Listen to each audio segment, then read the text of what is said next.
Olá, boa tarde. Você está agora com as notícias do Gazeta News.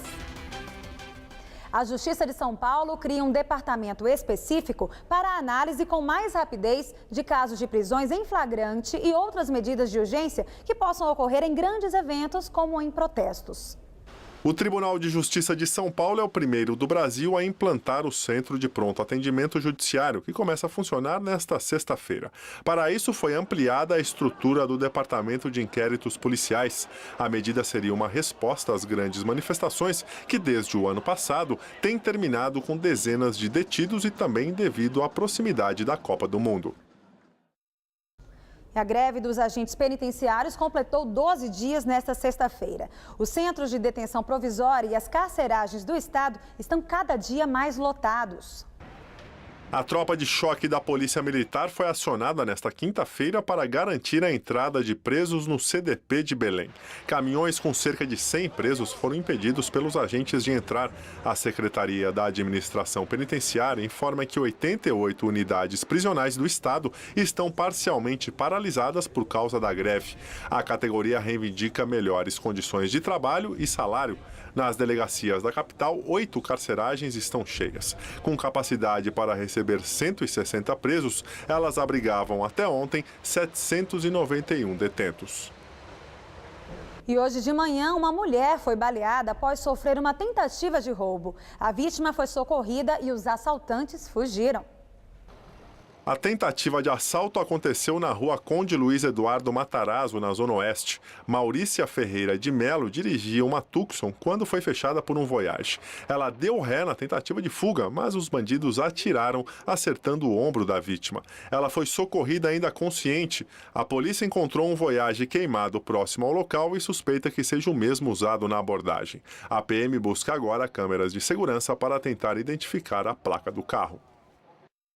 E um ônibus foi incendiado hoje cedo na zona sul de São Paulo. O ato teria sido uma represália à morte de um bandido durante um tiroteio com a polícia. Só este ano, 66 coletivos foram queimados ou depredados em toda a Grande São Paulo. O ônibus intermunicipal da empresa Miracatiba seguia para Itapecerica da Serra e foi parado na Avenida Mboimirim, no Jardim Capela, na região do Jardim Ângela, já no extremo sul da capital. Passageiros que estavam no ônibus contam que um grupo formado por adolescentes invadiu o veículo e espalhou gasolina pelos bancos e ateou fogo. Os passageiros conseguiram descer e ninguém ficou ferido. Invadiram o ônibus, né? Forçaram a porta, o ônibus estava aberto, estava parado o ônibus. Se forçaram, já mandando descer já com um litro de gasolina na mão. E quando foi descendo, já foi espalhando gasolina, tocando fogo. O incêndio começou por volta das 11 horas da manhã. Em poucos minutos, o ônibus ficou completamente destruído. E ele foi incendiado num ponto importante aqui do bairro. É uma ponte que é o único acesso entre o bairro da Capela ao centro de São Paulo. O gerente da empresa diz que esta não é a primeira vez que os ônibus são alvo dos criminosos. Já tivemos atentado no começo do ano, perdemos 2 ônibus, vários ônibus depedrados e hoje começou novamente esse atentado a ônibus. A avenida ficou interditada. O corpo de bombeiros foi chamado para apagar as chamas. Depois de 1 hora, o trecho foi liberado para carros e pedestres. Muitos tiveram que seguir o trajeto a pé, numa volta tumultuada para casa. Estava no ônibus, mandaram todo mundo descer que o ônibus não ia passar. Eu desci, vim andando a pé e estava pegando fogo, estava um incêndio.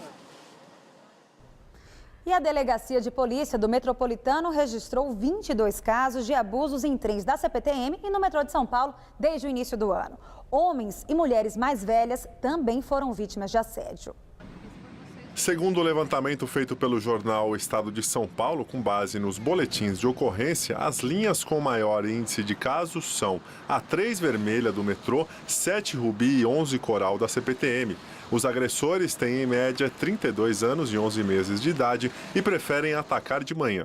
Os registros indicam também que metade dos abusos aconteceu dentro das composições. Segundo o Delpom, os molestadores agem com frequência nos horários de pico, que é quando as estações e os trens ficam superlotados. Ontem, mais 2 casos de assédio sexual foram registrados e um terceiro homem foi detido por praticar ato obsceno num banheiro do metrô.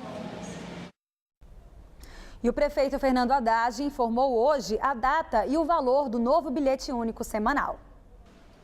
O bilhete único semanal começa a valer no próximo dia 5 de abril. São duas categorias. O de R$ 38,00 será válido apenas para ônibus ou para metrô. Já o de R$ 60,00 poderá ser usado em ambos. Segundo a prefeitura, o bilhete é vantajoso para quem faz mais de 13 viagens na semana e fica ativo por 7 dias a partir da primeira utilização. A reutilização só pode ser feita em um intervalo de 30 minutos. E nos ônibus não poderá acontecer em uma mesma linha em sentido por 2 vezes em uma mesma viagem.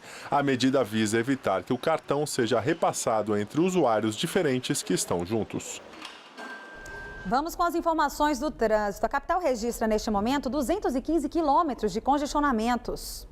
Começamos pela Marginal Tietê. O motorista enfrenta trânsito carregado ali na saída da Carvalho Pinto, na direção da Castelo Branco. Essa câmera é na altura da Ponte Aricanduva. Agora, na altura do MASP, à esquerda, para quem vai para o Paraíso, trânsito pesado, mas fluindo. Do outro lado, quem vai no sentido Consolação, enfrenta situação parecida.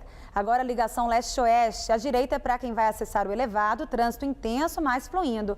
À esquerda, para quem vai no sentido da Radial Leste, situação bem diferente, movimento carregado. Agora, a Avenida Washington Luiz, trânsito ruim na altura do aeroporto de Congonhas. No sentido da Zona Sul, o motorista enfrenta congestionamentos no sentido centro, situação mais tranquila. Agora, na Radial Leste, à direita, trânsito ruim no sentido bairro. E à esquerda, no sentido centro, movimento também bem carregado neste momento. E o nível do sistema Cantareira caiu para 14,5% da capacidade, mesmo com as chuvas desta semana aqui em São Paulo. Agora à noite, uma frente fria avança pelo estado e traz mais chuva para a Grande São Paulo, inclusive durante a madrugada. Será que o fim de semana vai ser chuvoso? Vamos ver como fica o tempo. O tempo fica fechado nesse primeiro fim de semana de outono e derruba as temperaturas aqui na capital. Nesse sábado, chove desde cedo no sul e no leste do estado. No centro-norte paulista, o dia terá períodos de sol intercalados com chuvas. A máxima vai aos 30 graus em São José do Rio Preto e também na região de Ribeirão Preto. No litoral, a máxima não ultrapassa os 28 graus e não vai ser um bom dia para ir à praia, já que o céu vai ficar nublado com chuva a qualquer hora. Essa previsão vale também aqui para a Grande São Paulo, onde chega até a fazer friozinho, principalmente à noite. Nessa madrugada, mínima de 18 e máxima amanhã de 25 graus. No domingo, prepare o cobertor. O dia será de mais frio e tempo fechado, máxima de apenas 22. E na segunda-feira, o sol aparece um pouquinho, mas a máxima não passa dos 23 graus. Está sendo velado neste momento no estádio do Morumbi o corpo de Bellini, ex-capitão da seleção brasileira na Copa de 58. O enterro será amanhã em Itapira, no interior de São Paulo. Capitão da seleção campeã mundial de 58, o ex-zagueiro estava internado na UTI do Hospital 9 de Julho com um quadro de parada cardíaca e apneia. Ele morreu no final da tarde. Bellini tinha mal de Alzheimer. O ex-atleta iniciou a carreira no Itapirense e ganhou fama ao jogar no Vasco. Ele foi o responsável por criar o famoso gesto de levantar a taça de campeão, como fez na comemoração do título da Copa de 58 na Suécia. Bellini dizia que o gesto permitia que todos que estivessem no estádio pudessem ver o troféu. E este período de chuvas tem provocado um fenômeno comum que gera muitas reclamações e prejuízos: as quedas de árvores. Só este ano caíram 644 árvores na cidade de São Paulo, uma média de 8 por dia. Hoje de manhã, 4 árvores ainda estavam no meio da rua. Uma delas, na rua Bartira, em Perdizes, caiu sobre 8 carros que estavam estacionados em frente a uma escola. Por sorte, ninguém se feriu. A árvore estava oca por dentro, atacada por cupins. Quem mora perto de árvores que estão com problema, como esta que está torta aqui em uma rua do Itaim Bibi, reclama da demora da prefeitura em diagnosticar o problema e determinar a remoção. E as árvores caídas provocam muitas vezes apagões na capital. Com as chuvas desta semana, alguns bairros ficaram quase um dia inteiro sem energia. Edival mora no Sumaré, na zona oeste de São Paulo, há 34 anos. Ele conta que de 2 anos para cá, qualquer chuva derruba a rede elétrica. Na última terça-feira, o temporal que atingiu São Paulo durante a tarde provocou um apagão nas zonas oeste e sul da cidade. Nas ruas, muitos motoristas foram surpreendidos pelas enchentes. Na casa de Edival, a energia caiu por volta das 2 horas da tarde, só retornou às 6 da manhã do dia seguinte. O arquiteto precisou subir 13 andares de escada. Quando cai a energia, não cai no edifício, ela cai na região. Então cai na Avenida Afonso Bovero, cai na Pinagés ou cai no bairro inteiro. Dona Cristina, de 65 anos, mora no 3º andar do mesmo prédio. Ela também precisou subir de escada até o apartamento, sem contar os prejuízos. Da 1h30 da tarde, foi voltar a energia às 4h30 da manhã. Quer dizer, você vê esse tempo todo ficou, a geladeira não comporta esse tempo de refrigeração, né? Então, realmente, se perdeu muita coisa que estava dentro da geladeira. E o prejuízo é ainda maior para os comerciantes. Este restaurante na zona sul de São Paulo também funciona como bar. O último apagão foi em plena sexta-feira. Resultado, prejuízo de quase R$4.000.